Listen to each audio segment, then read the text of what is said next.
episode 18, part dos. And I figured we'd call this Trump versus Antifa.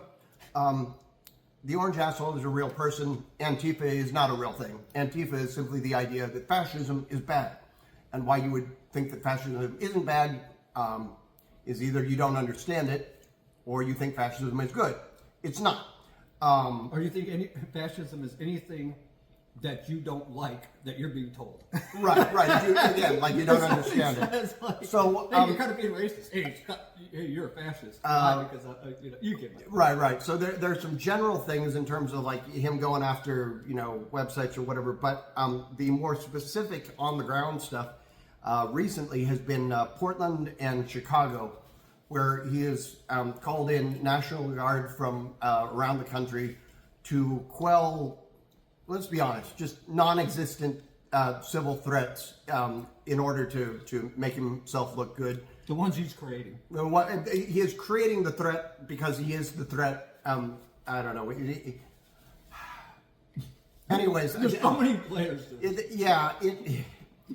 It's so freaking goofy because, I mean, if we go back one step to when he did this with Washington, D.C., this is a place that has a declining crime rate over the past 10 or 20 years, maybe longer.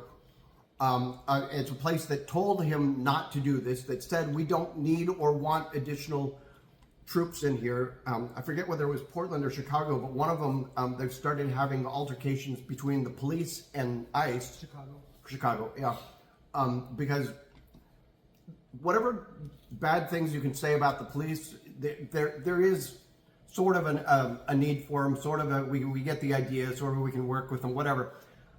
ICE is completely the opposite of that. Even if you were to go so far as to say, oh, we understand why they exist, that doesn't defend their having masks, that doesn't defend their not having to have warrants, that doesn't defend the way that they are being operated at this point in time, where they're not even necessarily trying to go after undocumented people. They're not. They're just trying to go after whoever the hell they can fuck with, basically. I mean, there was, it was Chicago. Was it Chicago or Portland? I think it was Chicago, where 2 a.m. in the morning they raided an apartment complex. I don't think they got a single person on anything of note, but they were zip tying the hands of children under the age of 10, bringing them out either naked or in almost no clothing in the cold in the middle of the night, with no warrants, to ask them ridiculous questions. This isn't even the stated goal of ICE. This is just flat out domestic terrorism against your own citizens, kind of. Exactly. That's all it is. Yeah. It served absolutely no purpose. There was no.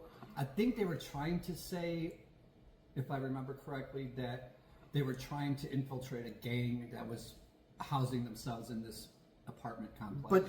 But A, there was no proof of that. They had no warrants. And C, even if that were true, that's not how you would do that. You would pick the one apartment unit, not the whole building, the one or two units. You'd have people bang down the doors and whatever, but you wouldn't go take random people out of an entire unit. That's not how you do that. Look, early on, when in one of our first episodes, I believe, we said that they were going to incite violence. They were going to be violent, create violence to incite violence, and this is exactly what they're doing. So they just, this happened fast. And on the positive note, this is weird to say that there is a positive note, but on the positive note, the general American population, regardless of what side of the aisle or whatever, but they have done it in a remarkably good job of keeping their cool and not responding in kind at this point. They have not taken the bait, so to speak. Allegedly, there was one woman in Chicago who was arrested, and they said that she had an automatic rifle or something. And that she had rammed into a police car. I'm not saying 100% nothing's happened, but generally speaking, as far as outside of that incident, I don't know of any other where somebody. But she didn't pull it out, and she wasn't even that one's a bit of a stretch. Is what it means. Look, yes, something about she was hindering them with her vehicle. but then they did find an assault rifle on her. Now, how much of that is true? What I'm finding out is that like most of it's not true. And who's going to believe these guys who constantly lie and obviously have been well documented as liars? But you know, and there's similar things that are going on in Portland, and they're shooting at, you know, here they are standing outside of these detention facilities and basically just kind of doing their protest of First Amendment rights and getting shot at for no reason whatsoever. They're not breaking the law. They certainly have the right to free speech and protest. So, and then they're saying, no, you don't. So here we have this military that sits outside the military, has a budget that's now bigger than the Marine Corps, and it's Trump's private army. And if you go back in history and look at what 1920s Italy and the black shirts, and how Mussolini was backed by the industrialists. You know, he was a socialist to begin with, but then, you know, he was another one of these psychopathic narcissists. So whatever was going to get him in power is the way he was going to go. So it was just, you know, to his benefit to become a fascist. And that was a whole new movement, you know,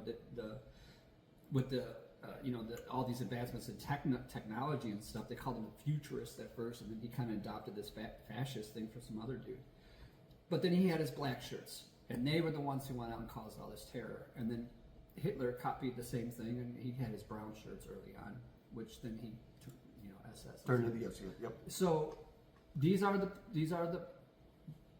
his brown and black shirts. Trump's brown and black shirts. These are people that are criminals. We said it before. These are people who either most likely couldn't make it in the police force or the military because they're too messed up, or they have criminal backgrounds and they're just not allowed because they can't make it in those places. And they're just, most of them, you know, there's probably a good chunk of them that are that. And then there's some are just stupid and broke and want a job, and they don't understand what they're doing. Even they're morons. They're just complete idiots. And once again, these are people. And look, it's hard out there. And I understand people. There's no work to be had for a lot of people, even if you have skills. But man, this isn't the answer. This is not the answer. You just don't go join, you know, the SS because you don't have a job. Because you do, and you won't have a family, and you won't have friends. Yeah. So, you know, and if you look at the videos and the clips and everything else that's going on, this is just domestic terrorism. They're and on Trump's end of and what's going on behind the scenes is they want the violence. They want to create the violence. So they've been able to get this force to work behind them, this ICE agent. But like you said, they're not even going after immigrants anymore. They're going after anybody they don't like. We said that would happen, that this wasn't going to start with criminals. They were going after journalists and priests and people who clearly there was no reason to believe that they were illegal. They're just, wrong place, wrong time, bam. And then they declared that ANTIFA is an organization. Which is just laughable. And they went after the wife of the head. It's like, there is no organization. Show me that. So basically, any person that they don't like, they can deem ANTIFA. They could call me ANTIFA. They could call Al and just say that we're domestic terrorists and arrest us for any reason. That is the state we're in right now. And there's nothing that can stop them because the Supreme Courts are not stopping them. Now look, when Trump had these state troopers and these federal and these other states with their guard come in, you know, he has control of those things, right? Pritzker and these guys, they only have control of the local police systems, you know.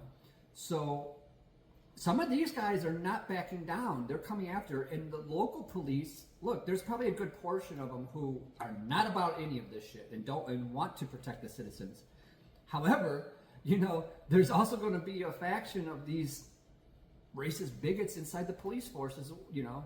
Yeah. Some of those who burn crosses are the same who wear forces, you know. It hasn't changed that much, yeah. So it's, you know, kill it in the name of. So, if you don't know the reference, it's a song by Rage Against the Machine. But anyways, Bulls on Parade. You need to look it up if you don't know what I'm talking about. Look it up. You probably do if you're watching this. But anyways, yeah. So we're in a real pickle here because the police aren't going to probably, for the most part, going to defend us. Maybe they will at some point. These guys that are in these, you know, ICE agents are just crazed, violent lunatics, and this is all to incite violence. This has nothing to do with actually getting,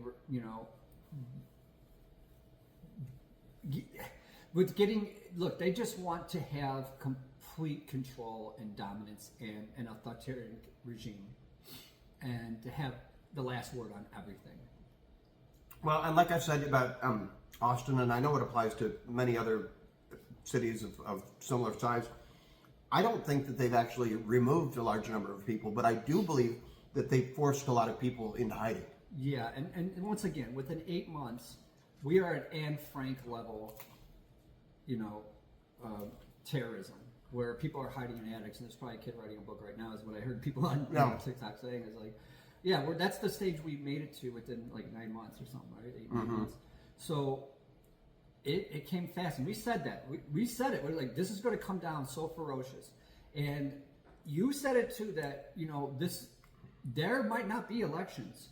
And look, they don't care how many people they deport. Really, I don't think they really do. They just want to. If they did, they'd be doing things differently. Right. They would just. They're not quite that stupid. But. Right, and they're not doing it like you hear about this in Chicago, Portland, L.A., right, D.C.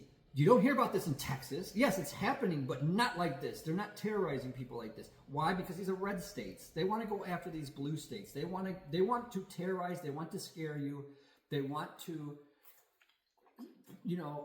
this is all revenge. This is all just hate. And they want to get people so that they will just shut up and let them take control and take power and take everything away. And there's a guy here on TikTok who had a video that I meant to respond directly to it, but he made the comment that, we should just go in and get the government working again and give them what they want, and then when things go to shit, they'll start to wake up. And the problem is, we've already been trying that, and it doesn't work. No. It doesn't They work. would have woke up years ago. Right. Because they crash the economy every time. Every time you show them the facts. Half the time, they don't even recognize how bad it is. And the other half the time, they will do anything and everything to deny that it's for the reasons that it's actually They're going in a on. cult. America's a cult to begin with. Yeah. Religion's a cult to begin with. But now they're deep into the cult. This is Jim Jones down in South America. And they're drinking the Kool-Aid at this point. That's how far we are. And this ain't just like some religious thing, and that of some like weirdos, hippies joining on this thing, and now we're down in the jungle ready to drink the Kool-Aid. It's like 20 or 30% of the country. That's what's scary. Right, are ready to would literally drink the Kool-Aid at this point. So and I hear these people constantly being like, look, some of them are falling back in and stuff like that. Yeah, but it's like 1%, and It's 1% not is enough. not going to make a difference. And even the ones who are, guess what? You better make amends. I'm saying, I fucked up isn't enough. I'm sorry. No, you got to start doing something different. You got to start doing something different. We could go on a whole nother topic with this. I guess the last point on this is, and once again, yay, good, something good. Yeah. I think it was Chicago where they were like the restaurants wouldn't serve ice, and they were doing these other things where they were like non-violent forms of kind of pushing back and saying, no, we don't want them here. We're not going to do anything violent, but we are not showing compassion towards these people who shouldn't be here. Right. So I'm going to say one last thing and then wrap this up. Yeah. So one of the brilliant moves that people have made, and I'm sure a lot of people, anybody who might be watching this, I'm thinking there's a lot of people who's ever watching this, and just have seen the people in the frog suits. Up in Portland, yeah. And in Portland and in other places. And it's brilliant on so many levels because, first of all, if they try to spray you, it doesn't hit you. If they try to hit you with a pellet, it bounces off.